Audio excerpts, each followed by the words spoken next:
noite a todos.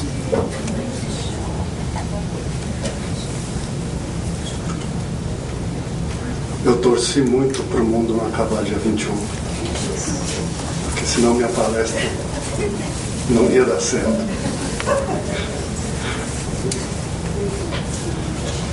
Parte do que nós vamos falar hoje é um material que eu recebi do meu irmão quando eu estive lá em São Paulo com ele, meu irmão mais velho. E quando ele me deu esse material, ele falou assim: Marcos, quando eu li, eu me vi em muitas situações lá. E quando você lê também, você vai ver. E isso foi de fato. Quando eu li aquilo, não é? E eu espero que vocês também se identifiquem, infelizmente, em algumas partes do que a gente vai dizer hoje, não é? Mas antes de entrarmos no assunto em pauta, vamos fazer uma pequena viagem e algumas perguntas para vocês. O que é um dia? Na verdade, a convenção humana e a curiosidade humana, olhando para o espaço, para a noite, porque lá atrás não tinha televisão, não tinha Globo, não tinha internet, e as nossas noites nós ficávamos olhando o espaço. E se percebeu que havia o nascer e o pôr do sol. E definiu-se isso como chamando o dia. Então o dia é o tempo em que a Terra demora para dar uma volta em torno de si própria. Oh, meu Deus. E o que é um mês? Também, pelo mesmo fato, eles sempre viam a Lua, né? E eles observavam que a Lua modificava e que de um determinado tempo ela voltava a ter o mesmo tamanho. Então a distância entre uma Lua nova e outra se convencionou que seria um mês. É um ciclo. E o que é um ano? Também a observação humana, vendo a mudança do céu, a posição do sol e tudo mais, chamou aquilo de um ano. E nós hoje sabemos que o ano é o tempo que a Terra demora para dar uma volta ao redor do sol. São ciclos. São ciclos. A vida é composta de ciclos. Tudo no universo se move. Vocês não estão enxergando aqui, mas aqui nós temos foto da Via Láctea em movimento. Tudo se move. Essa é uma lei de Deus. Tudo é movimento, tudo é evolução, tudo é transformação. E aqueles povos antigos que tanto observavam o espaço e que tinham uma profunda curiosidade pelo espaço, começaram a criar certos entendimentos sobre esses ciclos, sobre isso que acontece na nossa vida. E entre eles, os maias. Os maias perceberam esses ciclos, mas muito mais além. Eles começaram a perceber que essa lei universal de ciclos, começaram a notar isso. E eles criaram vários calendários. E não é muito diferente de hoje em dia. Eu, por exemplo, já estou começando a ficar com cabelos brancos de novo, porque o meu ciclo profissional vai começar agora, porque tem o calendário de obrigações fiscais, imposto de renda, de janeiro a abril. É um calendário. Para mim, que trabalho com contabilidade, de 3 em 3 meses tem que pagar o sales tax, tem que pagar o payroll taxes. É um calendário, é um ciclo. Daqui a alguns dias, amanhã, nós temos mais um ciclo, que é o término de um ano e o começo de outro ano. E o calendário maia somente representava isso. Eu recebi pelo YouTube várias coisinhas engraçadinhas do fim do mundo, né?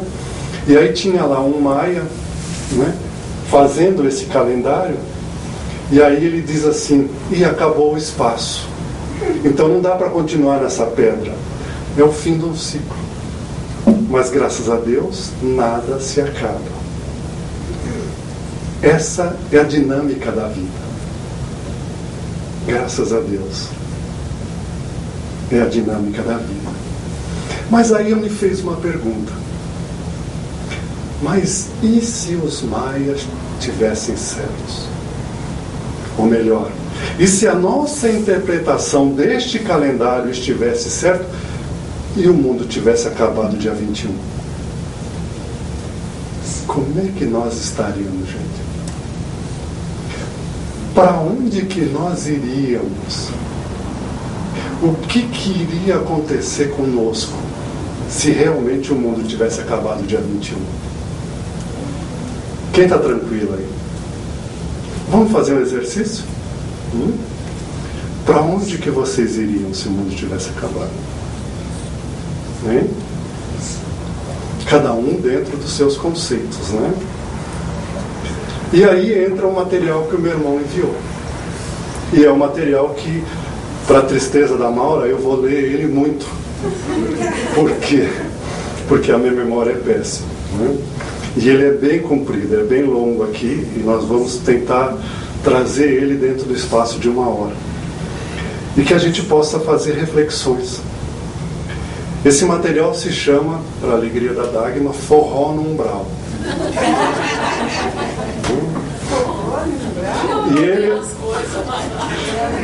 E ele é adaptado de um livro de Sara Nouzaien, que se chama Forró no Umbral.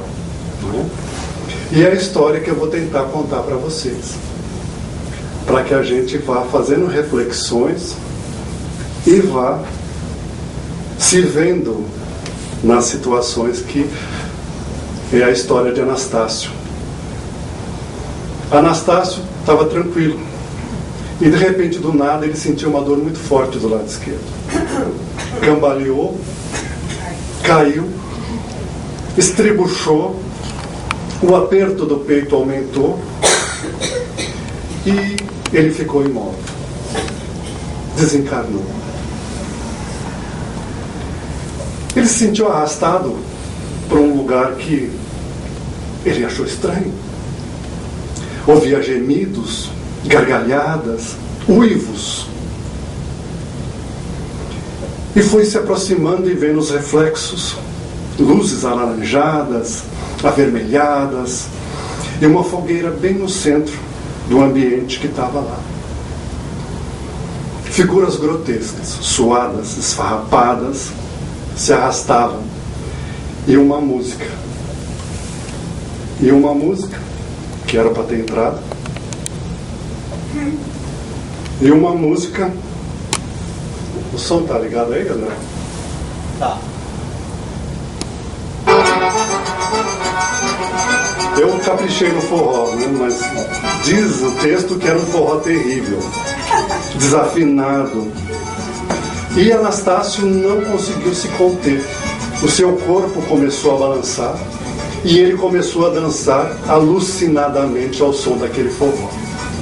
Não havia nada que o contivesse. E todos ali no ambiente dançavam. Todos. E ele começou a pensar: mas o que é isso, meu Deus? Será que eu estou ficando louco? Por que eu não consigo parar? Meu Deus, o que está acontecendo? Me ajuda, tem misericórdia de mim.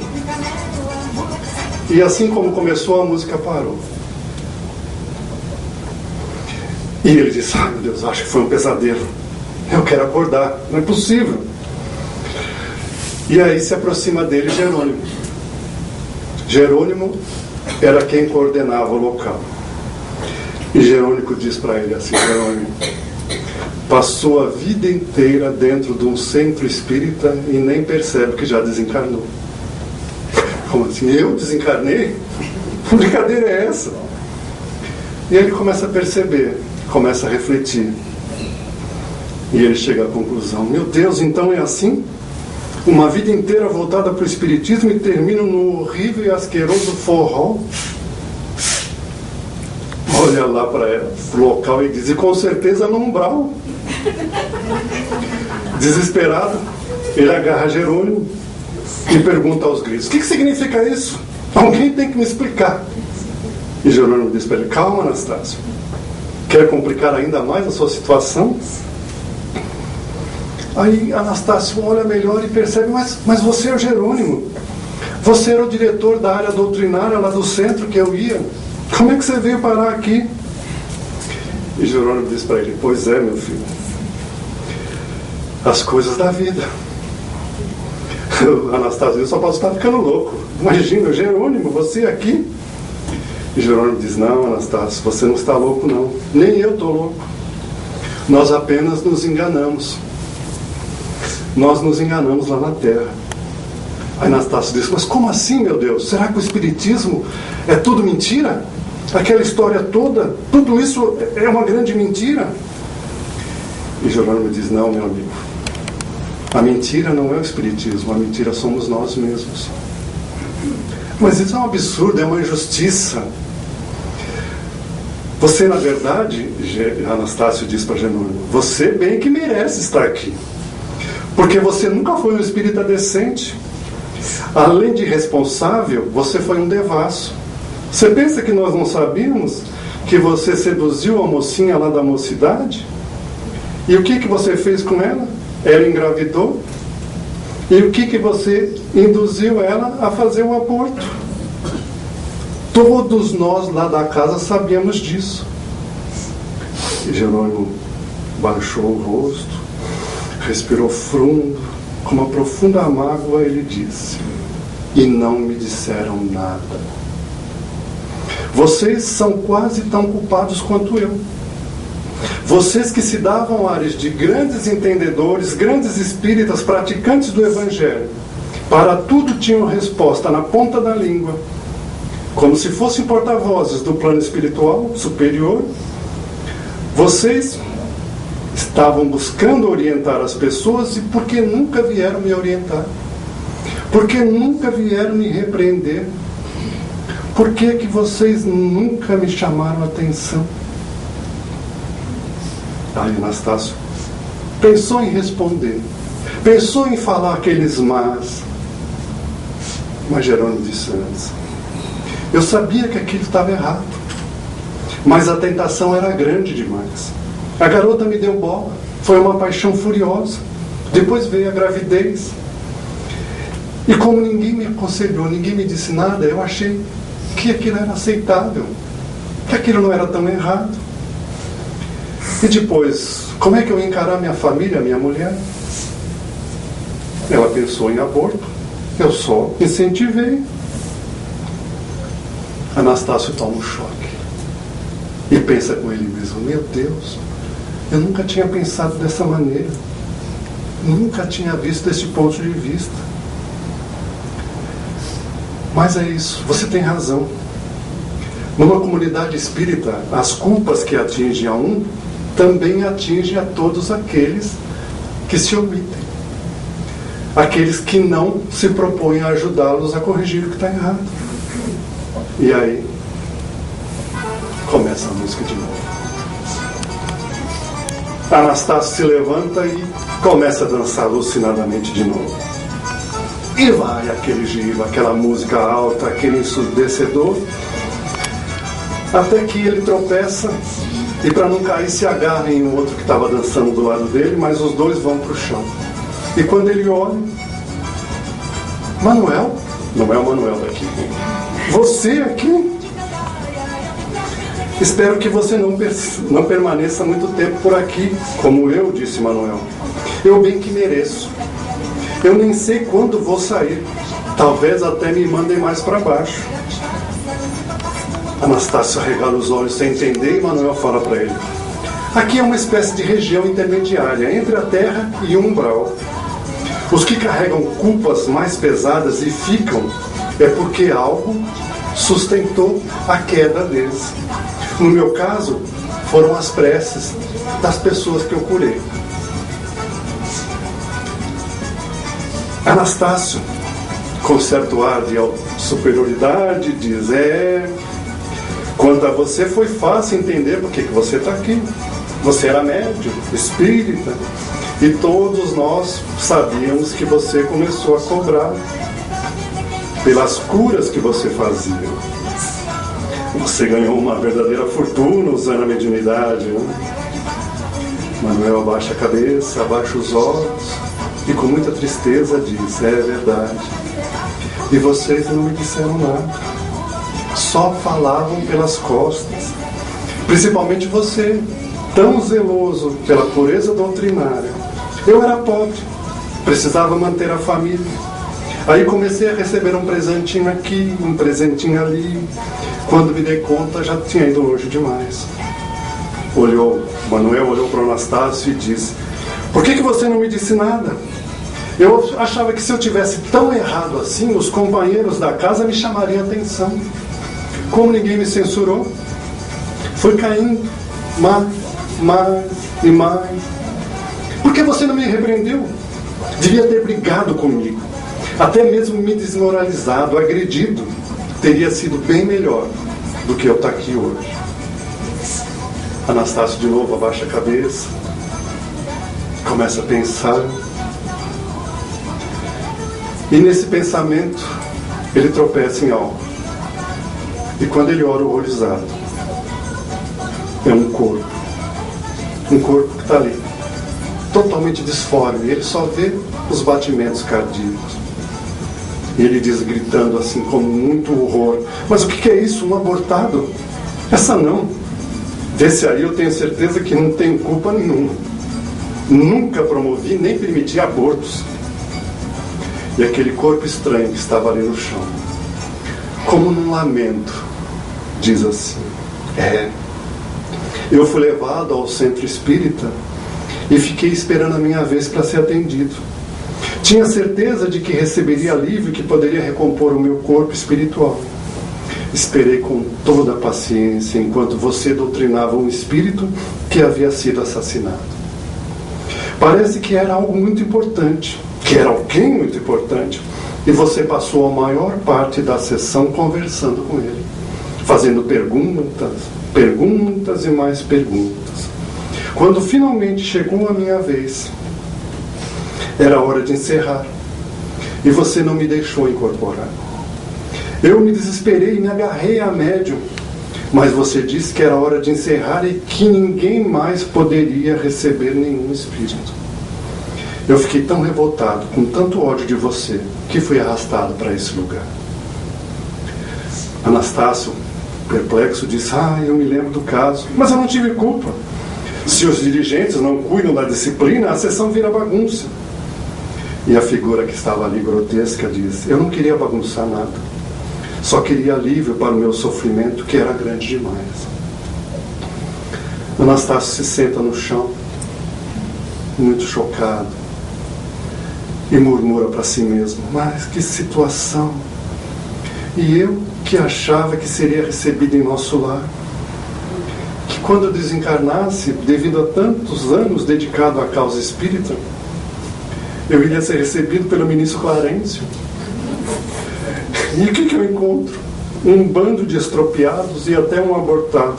É demais, não dá para aguentar. E o pior de tudo é a sensação de culpa. O que é mais importante? A disciplina em nome da caridade ou a caridade em nome do amor?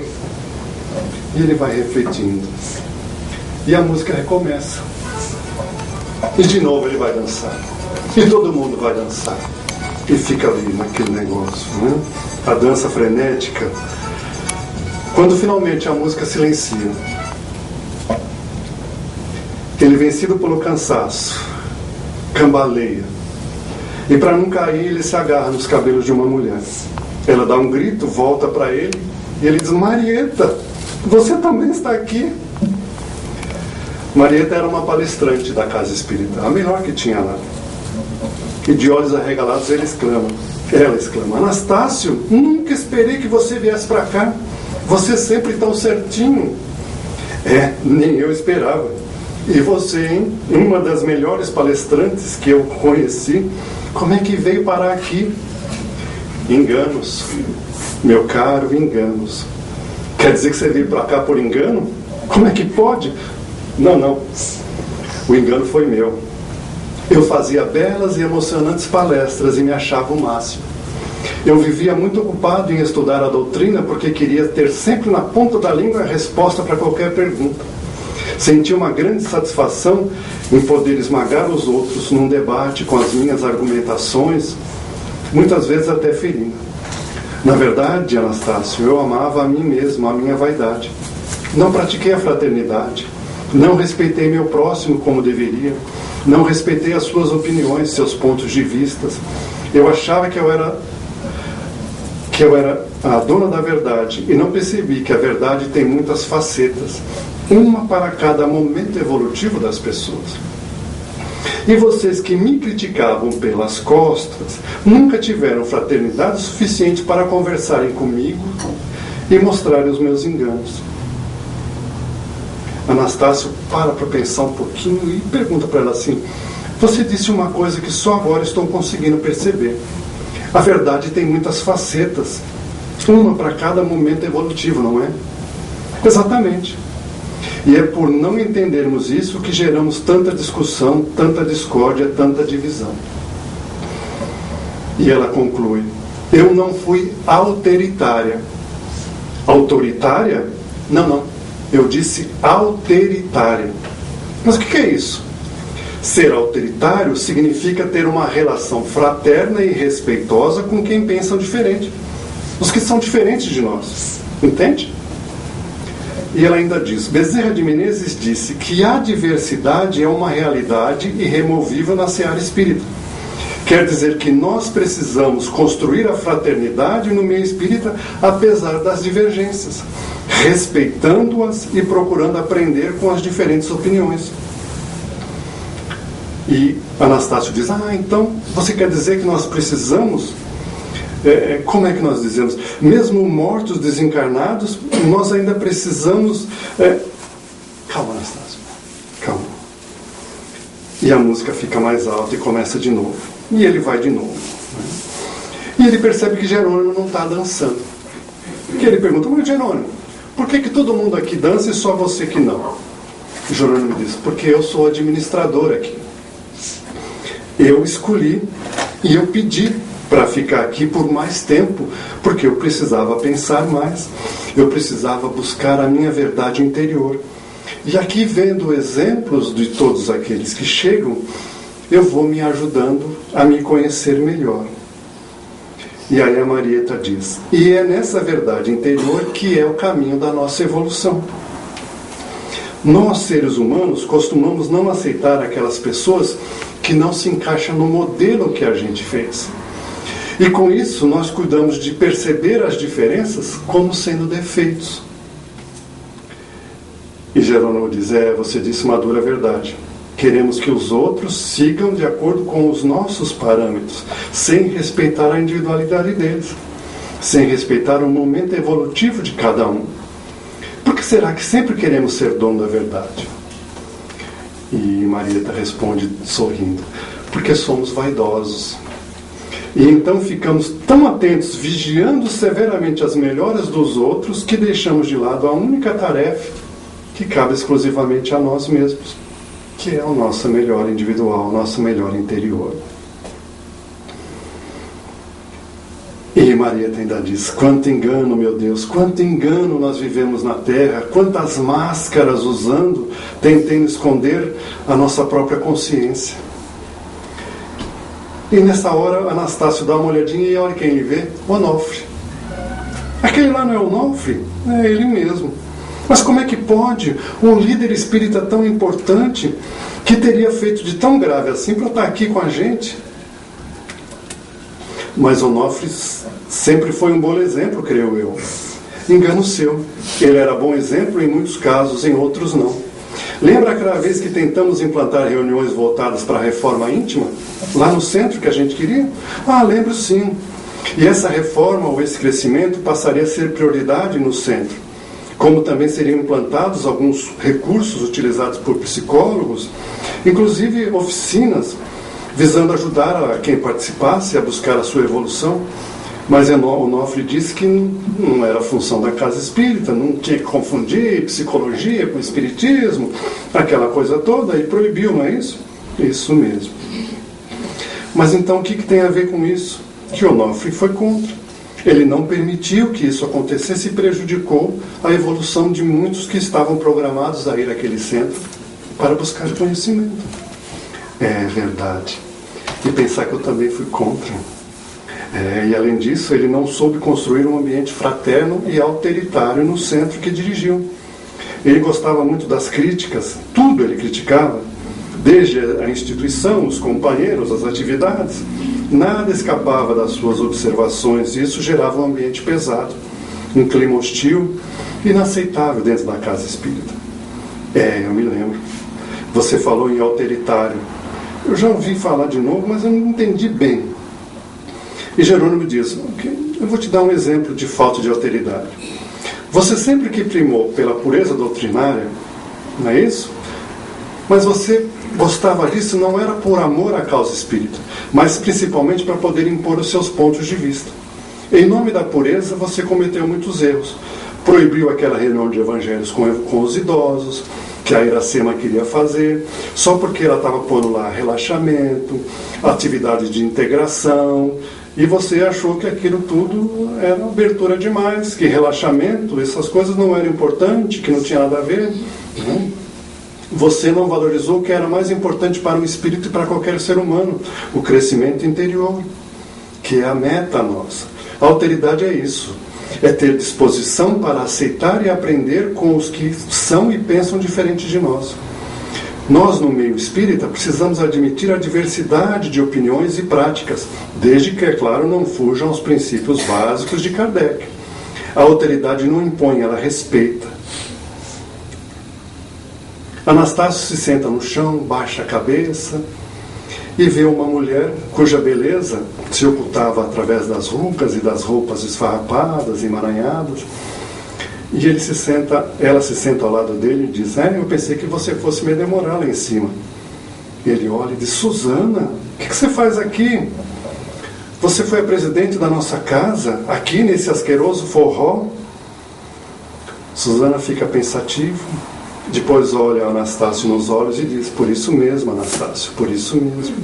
Pelo cargo que ocupava, deveria ter sido mais humilde, precisava ter mais fraternidade. Eu tinha todos os ensinamentos de Jesus na ponta da língua, mas na hora de praticá-los, o que eu falava não era condizente com o que eu fazia. Principalmente aquela mais internas nos meus pensamentos, nos meus sentimentos. E Jerônimo diz, mas Anastácio, eu acho isso muito injusto. Os castigos são horríveis demais por uma culpa tão pequena. Irmão, isso aqui não é horrível não. Horrível é lá embaixo. Esse aqui é o setor das faltas menores. Aqui estagiamos a fim de podermos perceber as nuances da conduta, de perceber pequenos detalhes que nunca observamos quando estávamos encarnados. Aqui nós estamos para adquirir consciência dos males que provocamos pelas nossas atitudes. Olha ali a Silvia. Aquela ali de blusa amarela é a Silvia. Ela era lá do Centro Jesus de Nazaré. Quando a Maria Eulália, que trabalhava na casa, mãe de 5 filhos, adoeceu gravemente, nenhum dos companheiros foi visitá-la, muito menos colocar-se à disposição para ajudar no que fosse possível. Todos simplesmente ignoraram a situação difícil da companheira. E é só a Silvia que veio para cá? Calma, meu amigo, os outros ainda não desencarnaram. Mas não pode ser. Nunca ouvi dizer que alguém tenha sido atirado num umbral só porque deixou de visitar um companheiro doente. Não, o problema não é este. O problema não é você não ter ido visitar a Maria Eulália, mas a frieza que demonstraram com relação a uma companheira de atividade da casa. A Silvia também trabalhava na recepção do centro. Ela recebia as pessoas com frieza, com certo ar de superioridade, quando devia ser fraterna, e acolher a todos com simpatia e calor humano. Falando assim, até parece que é fácil ser fraterno. Claro que não é fácil, mas eu tenho tido muito tempo para observar e refletir, e cheguei a uma conclusão interessante que tenho testado comigo mesmo. E olha que os resultados são bons. Que conclusão? Pergunta Anastácio. E Suzana diz, reflita comigo. Os espíritas fazem palestras, ouvem palestras, leem verdadeiras enxurradas de mensagens edificantes, de livros de teor evangélico, fazem reuniões do evangelho e se perdem nos pequenos detalhes. Não estou entendendo. Todo esse esforço não visa a reforma interior? Visa. Acontece que para a parte mais importante dessa reforma só é necessária uma única ação, que é básica e é fundamental.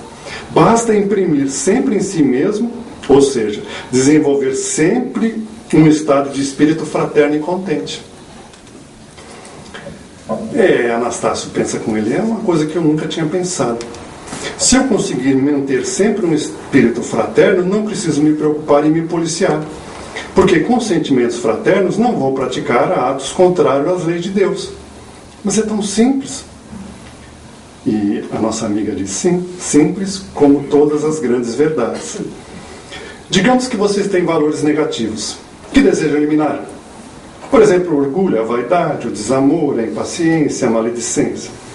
Para conseguir algum resultado, vai ter que estar sempre atento, policiando, para não praticar o orgulho, não praticar a vaidade, não praticar o desamor, a impaciência. Mas com a minha receita, basta você se preocupar em apenas desenvolver um dos dois estados de espírito. O resultado é muito mais amplo e profundo. Ao invés de combater um monte de valores negativos que não fazem nada de positivo. E Anastácio diz, realmente, é uma receita, é um verdadeiro achado. Mas você falou em dois estados de espíritos, fraternidade e contentamento. Mas por que o contentamento? Porque o contentamento é o elegir da vida. É fundamental para o equilíbrio do ser humano, para a nossa saúde, para o nosso bem-estar. Imagina uma pessoa fraterna, mas triste, depressiva, espalhando vibrações pesadas por onde anda. Para mim, o Espiritismo é luz para a mente e amor e alegria para o coração. Isso é que dá plenitude. Realmente você tem razão.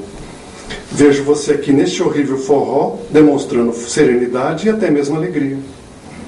Aí chega um enfermeiro que cuida da turma e fala, o quê? Esse horrível forró? Esse horrível forró, como você diz, é coisa nova no mundo espiritual. Ele existe em variáveis modelos. E no Brasil, nos Estados Unidos, é um recurso fundamental na transição do movimento espírita para um novo patamar que vai estar para surgir agora. Bernardo, que era o enfermeiro, é o homem que trabalhava na própria casa espírita, conduzindo os necessitados para o atendimento que era feito na casa. E ele diz, aquele momento em que começamos a perceber com maior clareza a nossa própria essência é quando passamos a sentir intensamente a necessidade de viver a nossa verdade mais profunda, sem nenhuma sombra de hipocrisia, sem qualquer máscara, sem subterfúgios. Os espíritas, com menores cargas de erros ou faltas, vêm estagiar aqui, para poder se aprofundar em si mesmo, vasculhar as razões mais profundas, descer até as profundezas da sua consciência e buscar a verdade que está lá sem máscaras. Verdade sem máscaras. E tem verdade mascarada? Tem demais. Na casa espírita a gente é cheio de máscaras. A gente se mascara demais. A gente sabe da nossa verdade e a gente procura fugir dela. E para fugir dela a gente veste máscaras. A gente cria um bom relacionamento aqui que não é verdadeiro na sua essência. É só de aparências. Muitas vezes a gente, quando vai colocar uma coisa, vai fazer alguma crítica construtiva, as pessoas recebem aquilo como crítica pessoal. E aí vai começando a criar uma série de mal-entendidos, uma série de problemas que vão tomando crescimento e que vão se tornando a casa espírita totalmente aberta para as influências negativas. Então é muito importante nós termos consciência disso tudo. Contam que no final do século XX, num memorável encontro no mundo espiritual, Bezerra de Menezes lançou as diretrizes para o terceiro período do Espiritismo, que se iniciou agora nesse século. E este deverá ser o período da atitude. Ou seja, a fraternidade e a alteridade na prática, não apenas nas palavras. É bem fácil observar como vem surgindo nos meios espíritas, ainda de forma muito tímida, uma nova mentalidade. Grupo e pessoas muito preocupados com a evolução espiritual da comunidade e procurando meios que ajudem as pessoas nesse sentido. E aqui podemos dizer que é uma dessas salas. É uma das salas da Escola do Futuro Espiritismo. Aqueles que estão aqui no forró, no umbral, que decidirem se engajar pela reflexão nesta nova realidade, eles vão voltar ao plano espiritual, com tarefas estabelecidas para a implantação dessa nova fase. E olha que essa construção não é trabalho para apenas os espíritas. O mundo todo tem visto surgir movimentos buscando mais fraternidade e mais alteridade em todos os relacionamentos. E a prática da caridade, onde é que fica? O Anastácio pergunta. Fazer caridade pode ser merecimento, mas o mais importante é cuidar da evolução. Não tem muito espírita que acha que fazendo caridade está ganhando bônus hora e garantindo espaço no nosso lar? Caridade não é uma coisa tão simples assim. Caridade verdadeira é evolução. Caridade é uma coisa, evolução é outra. Na Terra, nos meios espíritas, pela grande dificuldade que representa a reforma interior, a maioria das pessoas substituem o trabalho da reforma interior pela prática da caridade, caridade material, achando que com isso vai garantir a sua evolução. Mas a evolução não decola. Por quê? Porque nós precisamos vivenciar os valores e os conteúdos espíritas, transformando os discursos em atitudes. Assim, a caridade que fizermos tem que ser movida pelo amor. Só que transformar os discursos em atitudes é a parte mais difícil, o Anastácio diz. Não é tão difícil assim. Já esqueceu a receita da Suzana? O Jerônimo diz. É verdade. Como é mesmo a receita? A receita básica é simples. Você precisa se preocupar apenas com uma única ação. Estabelecer sempre em si mesmo, nos seus estados de espírito, o contentamento e a fraternidade. Depois vai acrescentando outros valores, conhecimento, a sabedoria, e assim vai. Suzana e eu estamos elaborando uma espécie de agenda mínima, que pretendamos repassar para os nossos irmãos reencarnados. Nessa agenda, segundo as orientações do Dr. Bezerra de Menezes, vamos colocar os pontos principais a serem observados por quem deseja realmente evoluir. Nós acreditamos que um dos grandes entraves da nossa evolução está no fato de os valores negativos que nós temos que mudar para positivos são tantos e se multiplicam tantos, de tantas formas diferentes, em tantos detalhes, que acabamos nos perdendo no meio disso tudo.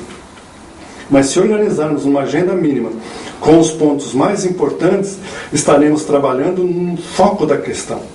Assim, nos fixando em 3 ou 4 pontos, será muito mais fácil cumprirmos um roteiro evolutivo que vai alavancar nosso crescimento interior de forma mais segura e mais profunda. O Anastácio fala com seus botões: oh meu Deus, se eu tivesse tido acesso a esse tipo de ideia, a essa agenda mínima, eu com certeza não teria vindo parar num lugar horrível assim. Nos últimos anos, eu venho desenvolvendo uma teoria que vem ao encontro do que vocês disseram.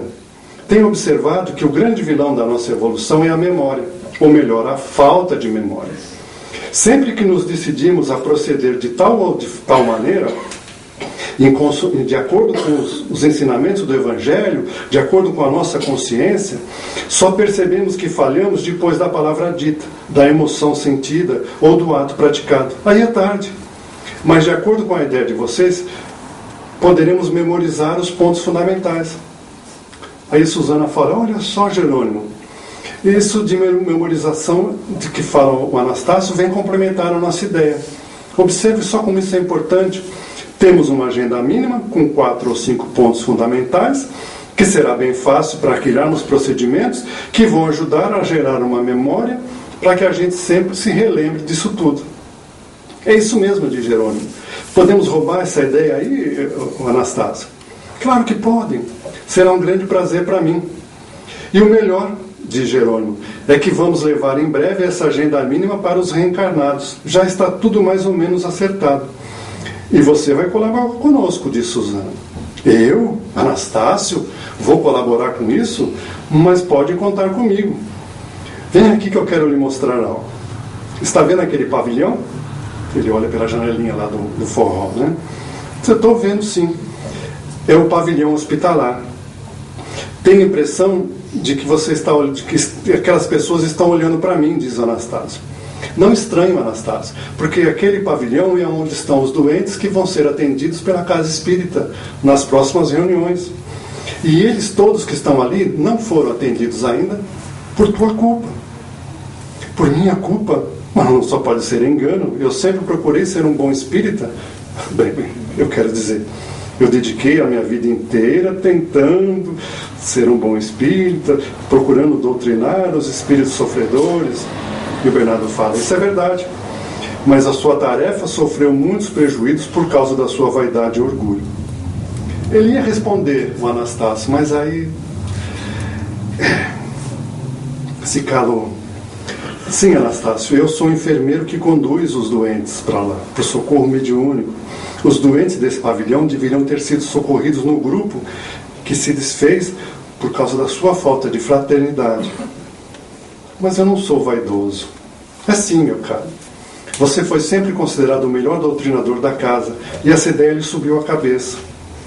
E aí, quando você entrava na sala, você já não tinha aquela vibração, aquele amor. Você estava mais preocupado como é que você ia falar, o que você ia falar nessa situação ou naquela. E assim faltou amor. Se faltou amor, faltou atendimento. Se faltou atendimento, aumentou a fila dos que estão esperando a oportunidade. Se você e o grupo tivessem se empenhado profundamente na reforma interior, na construção de atitudes verdadeiramente fraternas, Anastácio, caindo lágrimas, meu Deus, eu que lia tantos depoimentos de espíritos que esperavam ser recebidos com honra no mundo espiritual, mas que se depararam com realidades amargas, nunca pensei que eu estaria numa situação como esta. Oh, arrependimento profundo. Oh, se arrependimento matasse. Oh, mas eu já estou morto. Como machuca. Ah, se eu pudesse voltar à vida. Ai, se eu pudesse.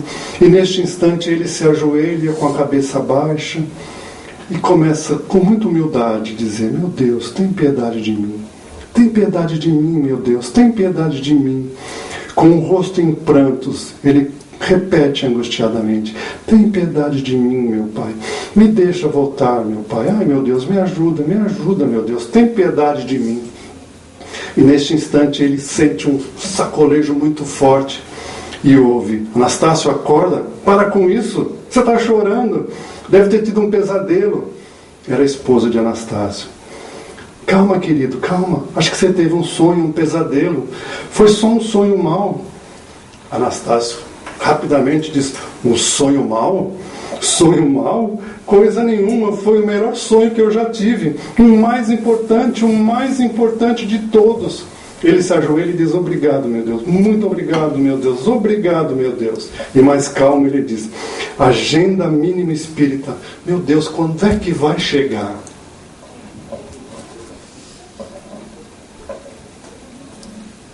E as reflexões, apesar da longa história, que eu queria trazer para vocês. E se o mundo acabasse mesmo no dia 21?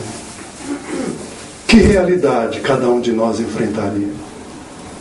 Muitos de nós, assim como Anastácio, temos a nossa consciência tranquila pelos enganos, pelas máscaras, e achamos que vamos ser recebidos por Clarencio também, ou coisa melhor. E talvez quando a realidade bata fria na nossa cara, a gente vai ter surpresas tão grandes quanto Anastácio. E quisera Deus que também sejam sonhos para nós. Mas que a gente possa, a partir dessas reflexões, a partir deste momento que é um ciclo que se completa, que a gente possa iniciar o ano, um novo ciclo, com essas reflexões na nossa mente. Que a gente possa tirar amanhã uns 10 minutinhos, 15 minutinhos, para parar um pouquinho para pensar. Será que eu tenho alteridade? Será que eu estou sendo fraterno? Será que eu estou sendo verdadeiro na minha relação com os companheiros da casa espírita? Será que eu estou sendo verdadeiro nas relações com os meus familiares, com os meus amigos, com o pessoal onde eu trabalho, com as pessoas que me dão trabalho? Porque, gente, Bezerra de Menezes deixou muito claro. Agora nós estamos entrando num novo ciclo em que nós espíritas vamos ter que praticar a doutrina. E aqueles que não praticarem a doutrina, infelizmente, vão ser Anastácios quando desencarnarem. Mas para valer, não só em sonho. Então vamos refletir. Como eu tenho praticado o Evangelho? Como eu tenho vivido os ensinamentos de Jesus? Neste momento de renovações, de promessas, porque todo começo de ano a gente faz um monte de promessas, né? Que possamos realmente não fazer promessas, não prometer, mas comprometer-se com o Cristo. Comprometer-se, ser um praticante de tudo que nós já aprendemos. E eu tenho a certeza que todos nós aqui já aprendemos muito. Obrigado a todos.